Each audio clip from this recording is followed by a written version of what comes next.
All right, welcome. Time is now 12:30, so we give people a few more seconds to log in to the Zoom webinar. But first, let me welcome you. So my name is Chris. I'm a developer evangelist here at Mapbox.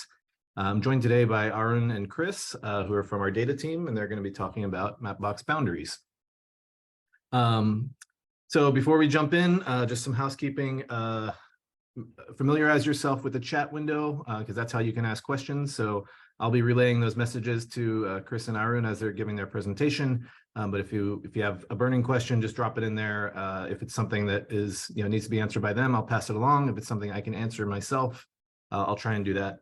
But by all means, let's make this a little interactive. That's the benefit of these live webinars.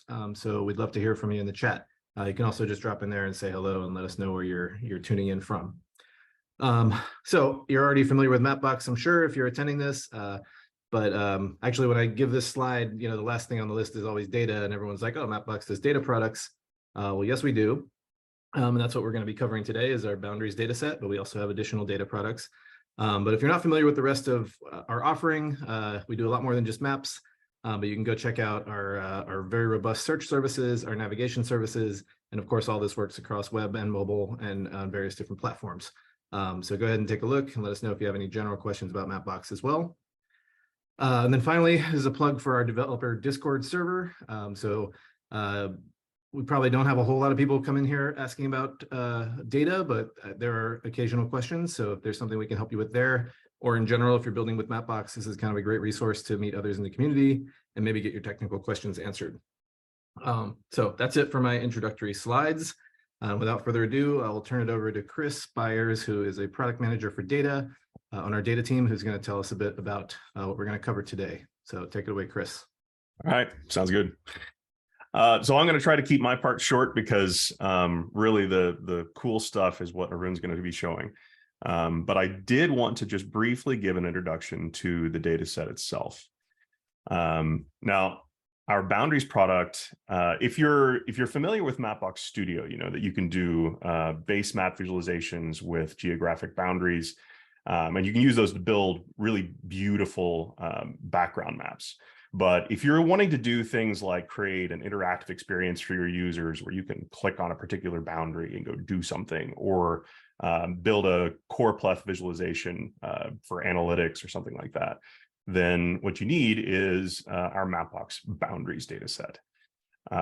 This dataset is global. It covers a variety of different place types, and it has best-in-class data quality, quite honestly, with support for worldviews for international use. If there's any disputed boundaries or anything else, you can customize that according to your audience. As I mentioned, it does have a variety of place types. We have administrative boundaries, which are your typical like countries, states, counties, arrondissements in France, all the way down through all the global variations on that theme. Legislative boundaries. So if you're talking about the US, that would be something like our Senate and congressional districts. Postal boundaries, all the way down to those little like block level postal boundaries in Canada. Or almost building level postal boundaries in the UK, for instance. Plus, we have municipal boundaries in a lot of places around the world, and locality style boundaries for understanding like a place type for where mail may get delivered around a particular city. We include statistical boundaries for both the US and Europe for like the NUTS boundaries or the census boundaries, if you're using those for analysis as well.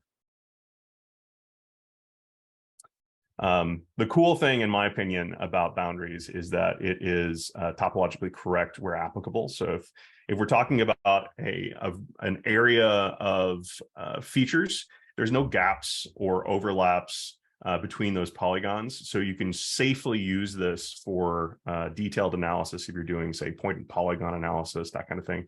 You're not going to have any bad results because something falls into two areas or falls into a hole between something. And all of those areas are hierarchically matched all the way down. So each boundary matches its hierarchical parent, and the children are perfectly nested within with join keys so that you can actually build interactive experiences to jump through those layers. Plus, we have an amazing team of experts, such as Arun here, who have a deep knowledge of the international scene in terms of what's correct, what's not, what's canonical, and what's not. And we curate these boundaries before they ever go out the door to make sure that they're correct and match the truth on the ground. If you are interested in this data set, I recommend checking out our product page on the Mapbox website and reaching out to our sales folks. We do license this based on an annual license basis. And we kind of price it according to the geographic areas you're interested in and the layers that you need to build your solution.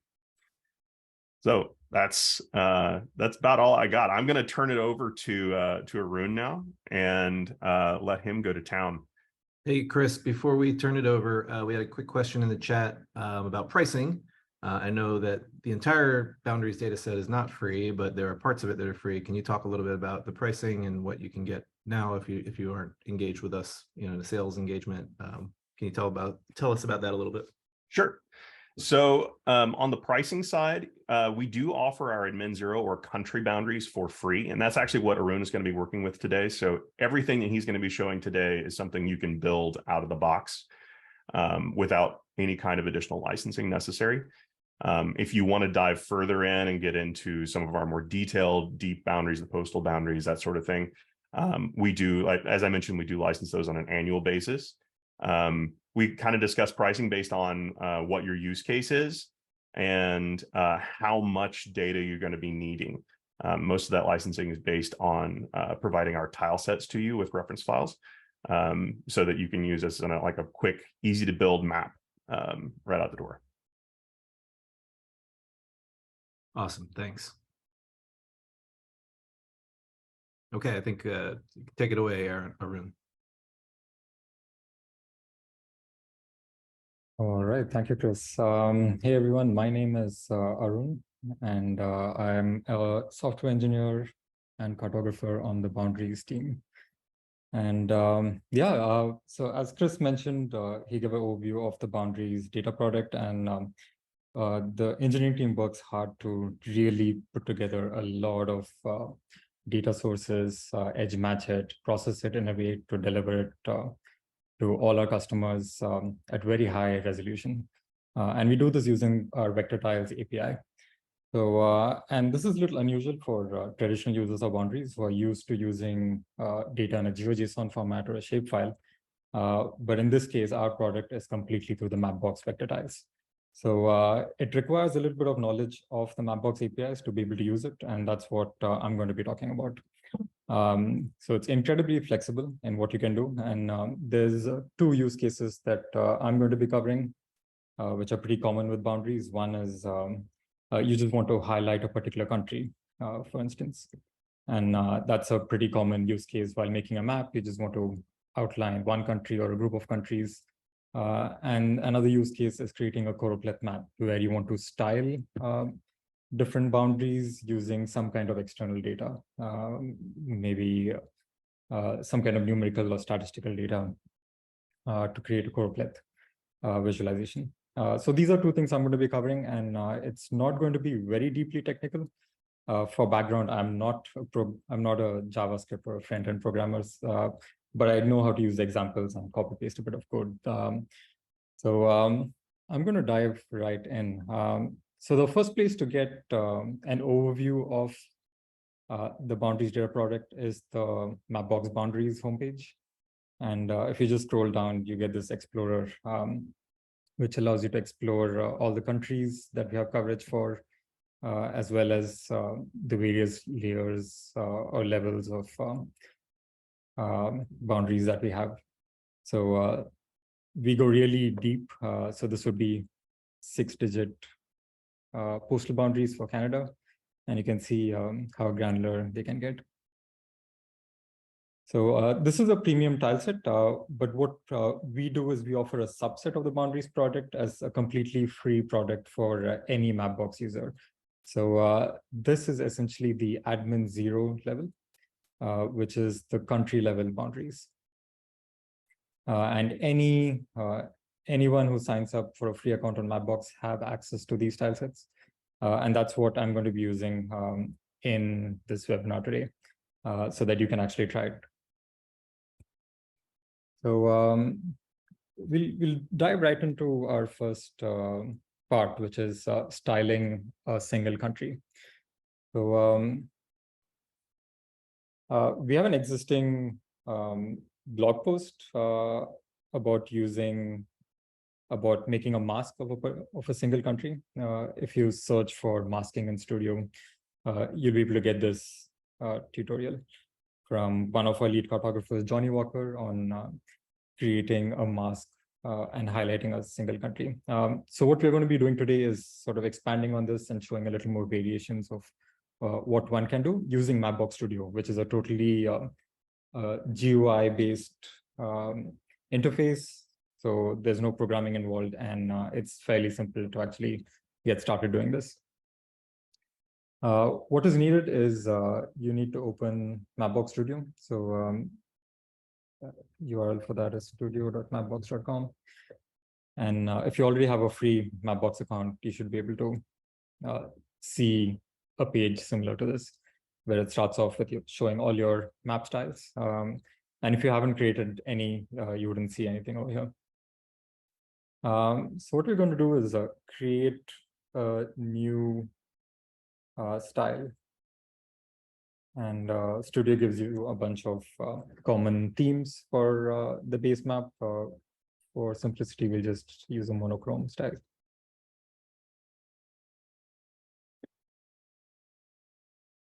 And hit customize.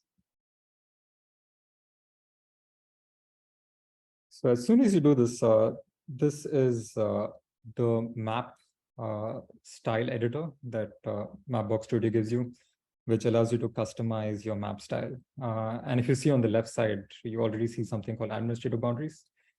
And I'll just give a brief overview of this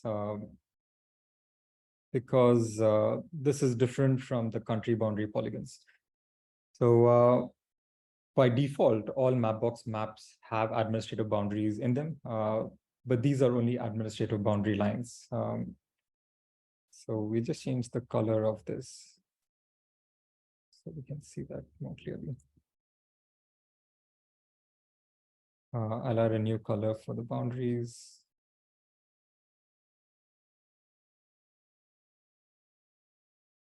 Okay, so I added a black color for the boundaries, and you can see the administrative boundaries sort of much more clearer. I'll just make it red color.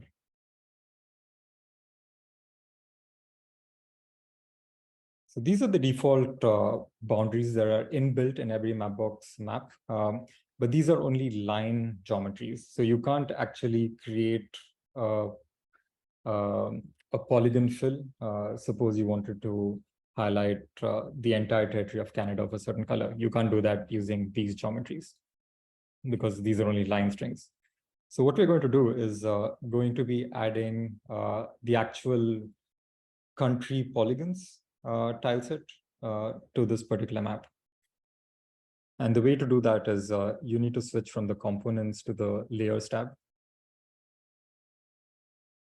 And this gives a very detailed listing of every single data source and how it actually it builds your map style. And in this view, we're going to add a new layer. And as the data source, we'll search for the country. And you should be able to see one of the results as Mapbox countries v1. So this is the tile set of the country polygons. So this is derived from our Mapbox Boundaries product, the admin 0 level. And this particular view allows you to inspect the geometries. You can see all the geometries, the polygon geometries highlighted in green. And if you click on any one, you can actually see the fields, the metadata that's included for every polygon. So here, when I clicked on Canada, it gives you a few fields, whether this country is part of some kind of disputed boundary issue, the ISO country code, the ISO 3-letter country code, a unique internal Mapbox ID, the name for the polygon, the region it belongs to, the Wikidata ID, which is an external database with a unique code. And this allows you to fetch other data like translations, and then worldviews. So what we're going to do is actually explore a few of these properties and see how to work with them in Studio. So I'm going to switch back to the Style tab. And we can see that all the countries are now in black color. And if I just change the color here, you can see that it changes the colors of all the countries. So this is interesting, but not particularly useful, because usually the use case is to highlight one particular country. So that's what we're going to do. And the way to do that is to style this tile set, these polygons, with a certain conditions. So by just browsing down below the colors, we see a few options that's here on how to style these polygons. You have style across zoom range, where we can change the color based on the map zoom. Style across data range, where based on a particular numerical property, we can change the value. Or style with data conditions. So this is what we need, where we will create a particular rule for styling based on a country code, for example. And clicking on that gives you the field to use for using the styling. And let's use the ISO code, which is pretty convenient to target a country. So these are standard ISO codes.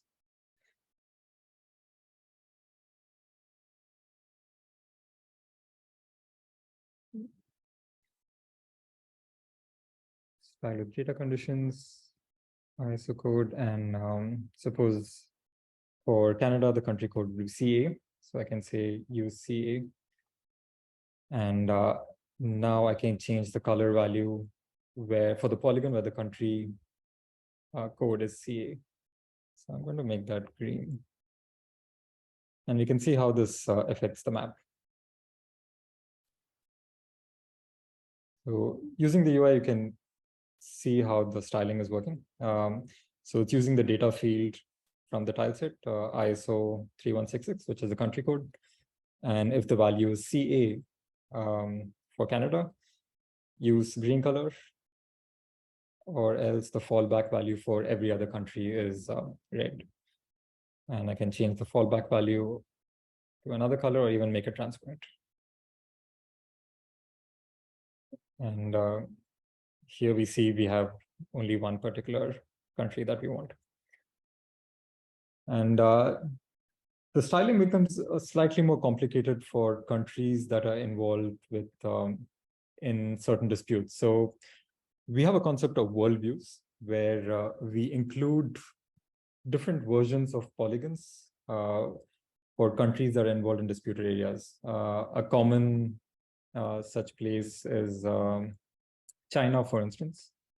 And if we switch to the data view, we can see where there are overlapping polygons in our tile set for countries that have multiple versions of their country. So we can see this in action. So instead of Canada, let's use CN.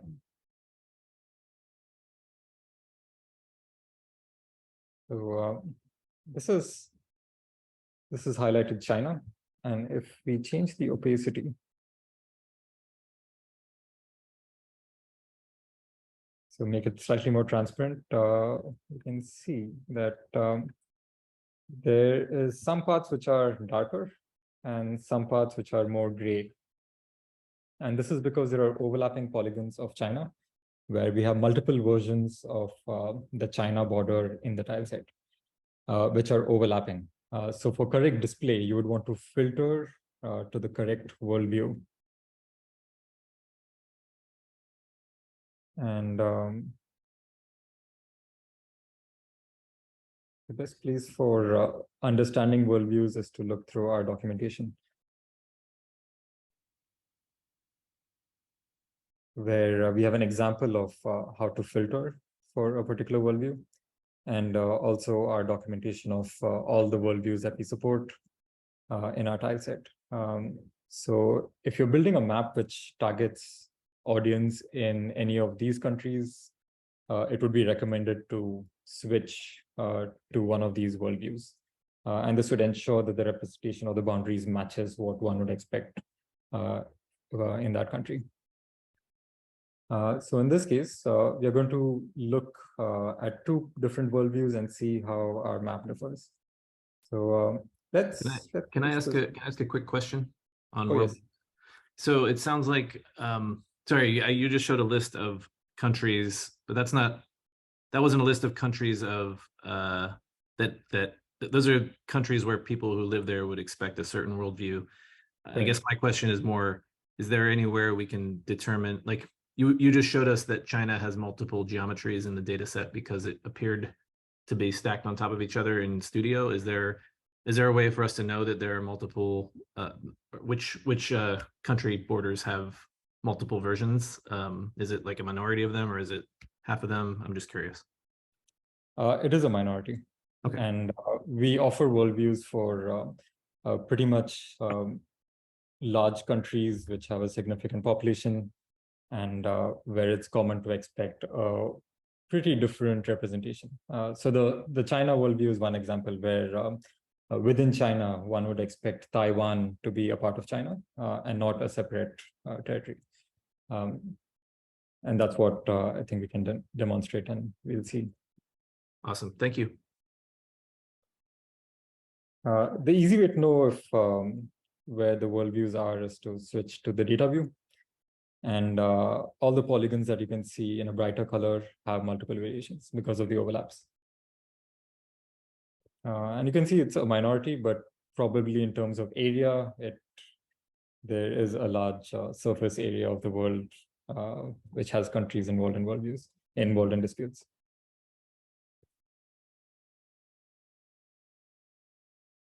Switching back to our worldview, documentation for the country tileset, it gives an example filter to use to be able to select an appropriate worldview. So we'll just copy this. And the way to add this filter is switching to the data tab in the layer, choosing filter, and switching to the JSON view. By default, Mapbox Studio gives a visual interface to build a filter, but this happens to be a pretty complex sort of expression. So the easy thing is to just paste the JSON expression here. And in this case, this JSON expression adds a filter for the US worldview. I'll just quickly read through this expression so you get an understanding of how it works. The first condition is all, which means it's an AND operator for all these expressions to be true. In this case, we have two conditions. The first condition is that the disputed property is false. And the second condition is that is an OR of these two conditions. So the first one is that filter all the polygons which have an all worldview. An all worldview is the fallback where of all countries that don't participate in a dispute. So it's filter those. And then the next one is to filter for countries that do participate in multiple disputes, to filter the US worldview.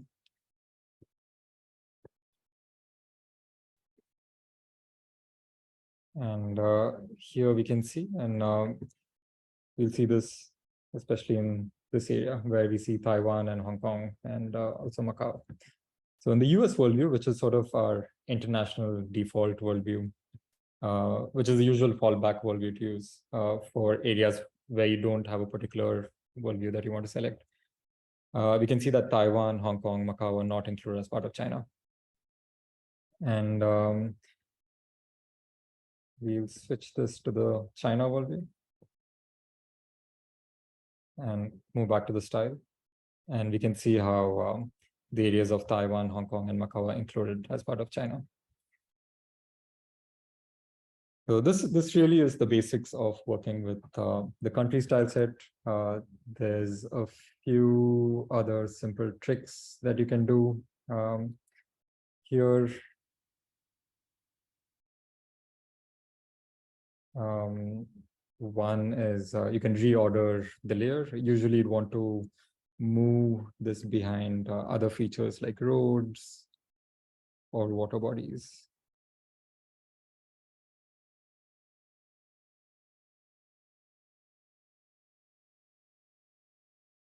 And you can also duplicate same one, switch to a line type.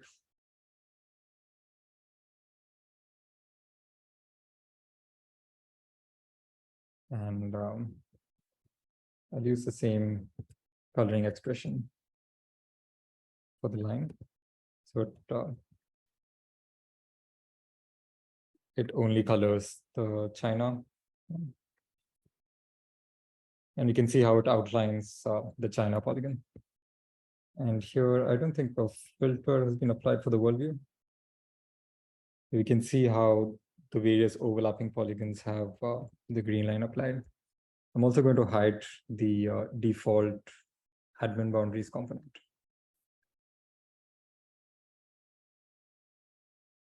And yeah, here we can see how there's an outline given for the China polygon. And yeah, increase the width of it to highlight a particular country. So this covers the basics of working with the country style set. This is available again for everyone to use. Searching for Mapbox countries on Google will give you the documentation of using that. The next demo I'd like to walk through is doing something a little more complex, which is suppose one wants to color different countries of the world with a different color value based on some kind of numerical data. How do you do that? Building a choropleth map. And one way to do that, as you can already see here, is to create a color expression. So you can say, I want to color CN as green, China as green, then maybe color Russia as a different color.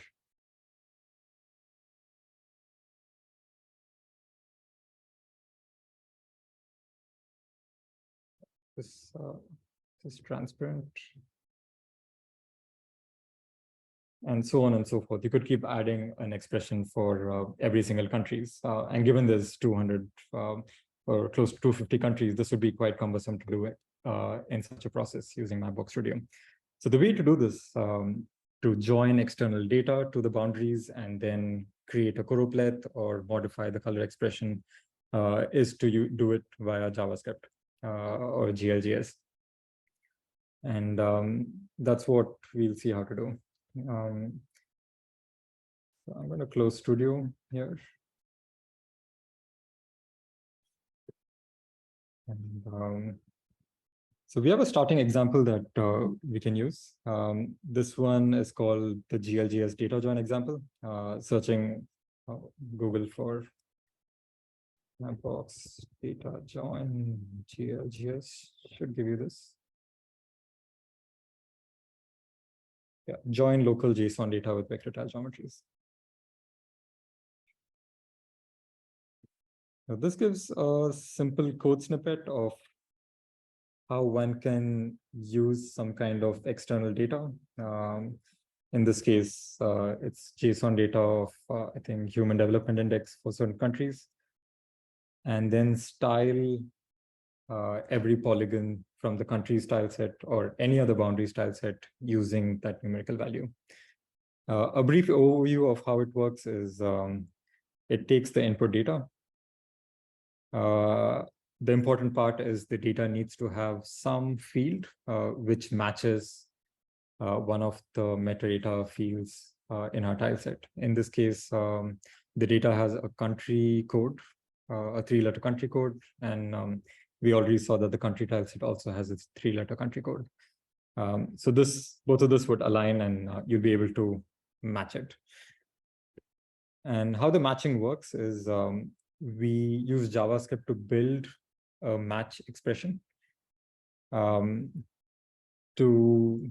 essentially do what we did using the GUI, but in a programmatic way, saying that for the polygon that matches this ISO code, give it this particular color based on this value. And we'll need to add some logic to do the math behind converting the numerical value to a color. And let's look at how to do this by modifying this example. The easiest way to do that is if you're logged into Mapbox and look at the docs, you should be able to get these links to edit the same example in CodePen. I'm going to click that.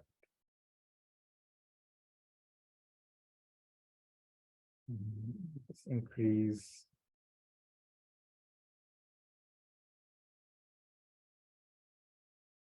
Collapse a few of these items. Okay. And the JavaScript part is what we're going to be interested in. And what we're going to do is modify this example. So you have a good idea of how to use it for your own data. The first step is getting some kind of appropriate data that we can use to join.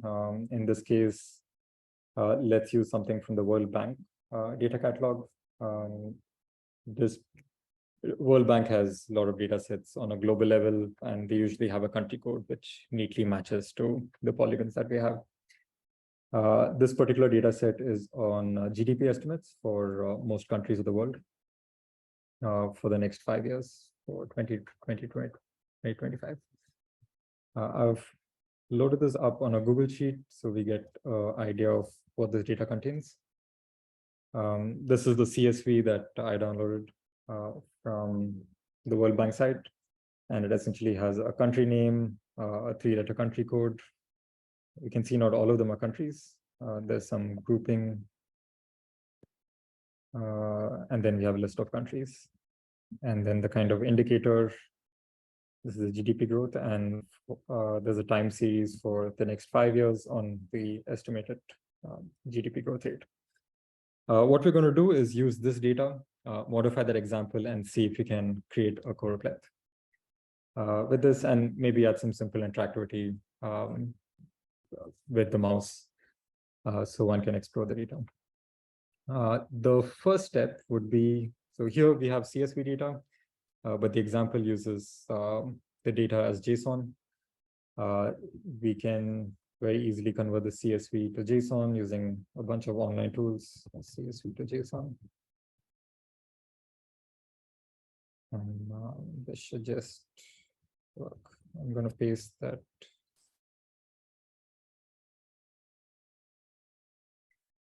Okay, let's see if that works.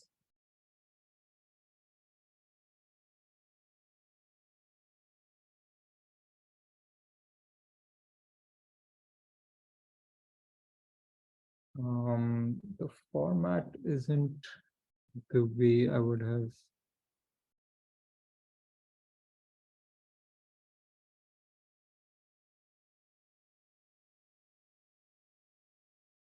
So it's possibly because it's from the Google Sheet. I'm going to get the raw CSV.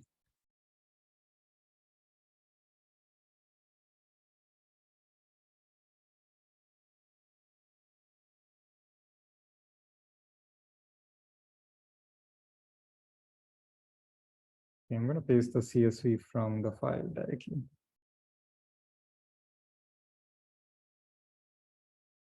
Use comma.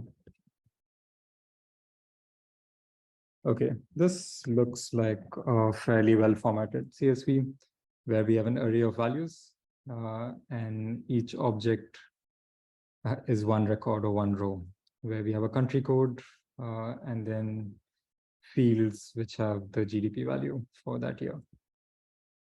First thing I'm going to do is copy this and replace it with the data here.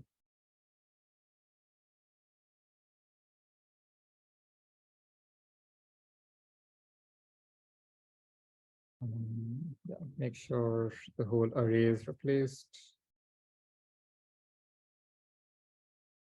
Okay. So that's done. And immediately we see that our choropleth has gone missing. So, and that's because there's a bunch of other tweaks that we need to do for making the choropleth work. Let's look into what's happening. What this example does, it loads the country boundaries.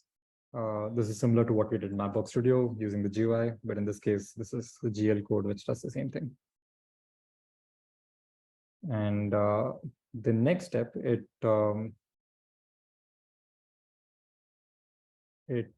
chooses the field to match to the country style set. So this is the 3-letter country code field. So this is correct.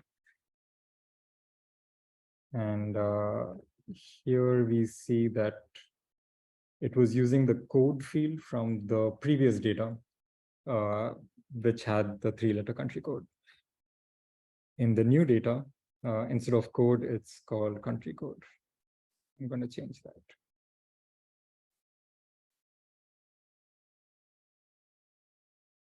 And the next part that would need changing is, you can already see there's a change to the styling that's happened. So something is working, at least some kind of joining is happening, but the color is not being set. And we'll see what we need to do to change that. So we're changing the data values from the input data to a suitable color. So there's some kind of mathematic logic involved here. And in the previous data, we were using the HDI value, which doesn't exist in this case. So in this case, we can use one of these values, which would be the GDP for that particular year. So let's use the 2020 value. So it uses the 2020 GDP value for that particular country. And again, we can see there's some change. Let's look through the rest of the code here. What's happening is it's building a color, an RGB color using the input data. So it's setting the red amount, green amount, and the blue amount. In this case, the red and the blue are 0, and it's weighting only the green amount by, and the calculation for the green value is here, where it uses the 2020 GDP and multiplies it by 255. And we can see why this would not be working, because the range for the green value would be from 0 to 255. So if the GDP was a value like 5, this would be a very high number, and it would be an invalid color. So what we can do is reduce the multiplication. Let's make it 10.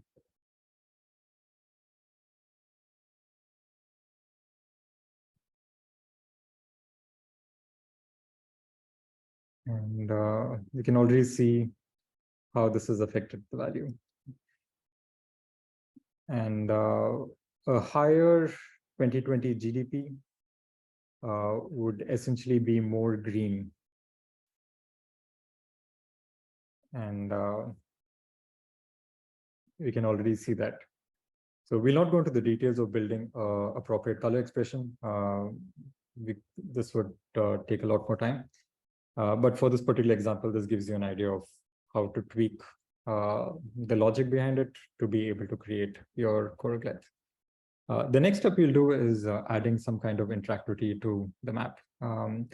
Obviously, it's not very useful to just see the colors. Now, it's impossible to know whether this was 10% or 5% or 1% or minus 1% just by looking at the color. What would be useful is having some kind of mouse interactivity where you click on the polygon and then you see the data that's behind this color. This is fairly simple. We have a few GLJS examples which show how to add mouse interactivity. This one is called show polygon information on click.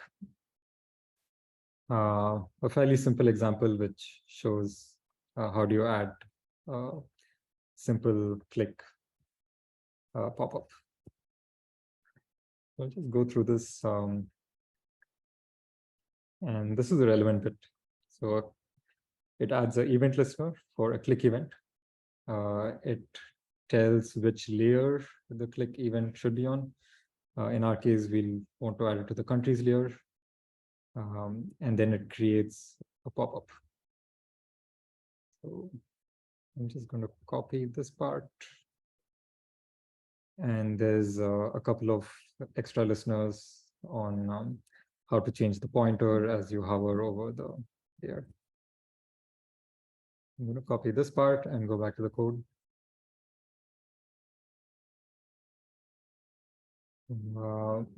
This is the code that adds the country layer. So after this is done, I'm going to add the part on the mouse interactivity. The part to modify is use the ID of the country layer instead of the states layer from the GL example. I'm going to replace this here.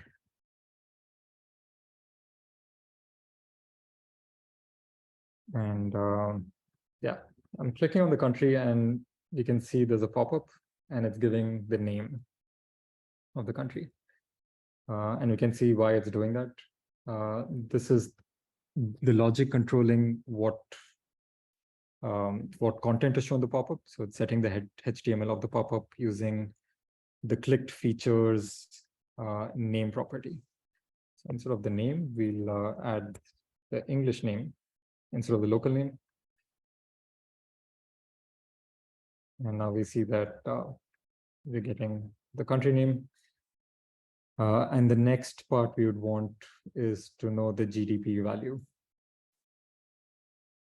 And to do that, we'll need to add a little bit of logic to extract the GDP value. So the GDP value is in our data. So the tile set, the country tile set, has the polygons and the fields like the name, the country code, but it does not include the GDP value. So what we need to do is when you click, what we do know is the ISO 3-letter code. So let's populate that.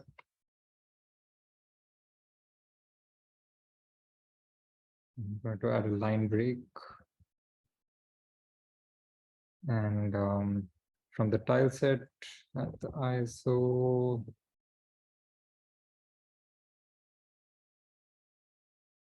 3-letter country code. Let's see if this works.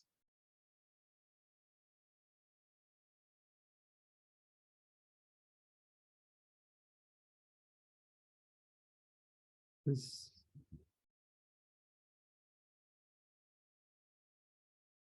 And the field name needs to be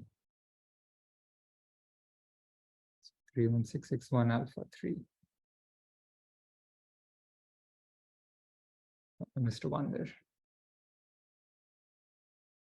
Okay, that's a 3-letter country code. Once we know the 3-letter country code, we can parse through our external data for the row that has the 3-letter country code and then show us the value.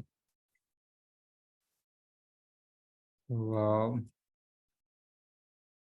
I'll get a simple filter here with the array. So that's our data. I'm going to filter the rows where the row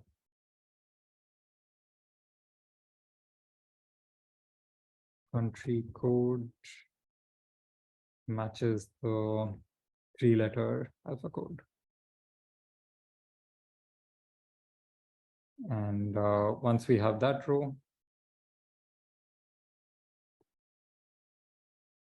I want the 2020 GDP value. Okay. If all goes well, this should work. Yeah, there we have it. And we can see this is giving the GDP value after passing through the external data. So this really is a very simple bare bones example on how to accomplish a data join.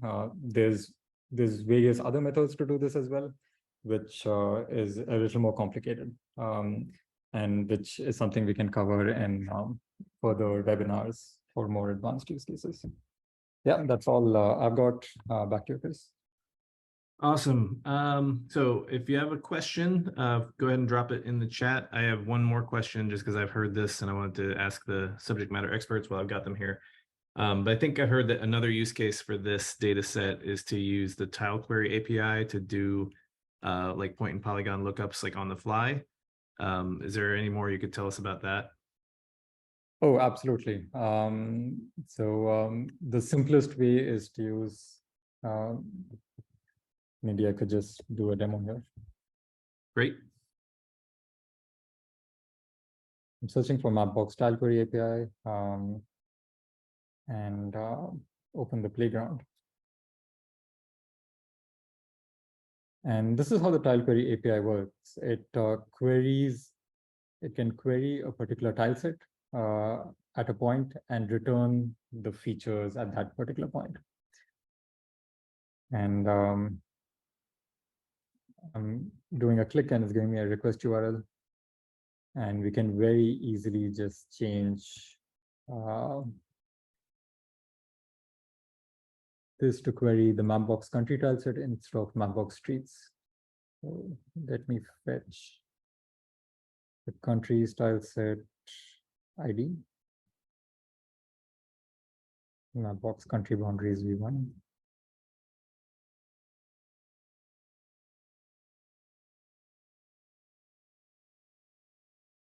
So while he's doing that, I'll further explain that the TileQuery API allows you to not have to bring the tiles down to your map, but just leave them on the server. So you can just ask the server, which polygon does this point fit into? And Arun, it looks like you got a response here.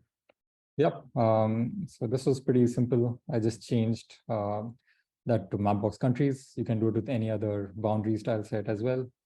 And it gives me the feature that was there at that point. In this case, it was the country polygon for America, North America for USA. So you get all the fields as well. Awesome. Okay, so we covered the TileQuery use case. We covered making a choropleth map using Mapbox GLJS. And then we covered, sorry, remind me, what was the first thing we covered? Working with Studio too. That's right. Yeah, so using the boundaries data set to improve a Studio map to highlight a country, for example. So, okay, so that'll wrap us up. I don't see any other questions. So thank you, Chris and Arun, for the presentation. And thank you all for joining us today. And we'll see you at the next Mapbox webinar. Take care. Thank you, everyone.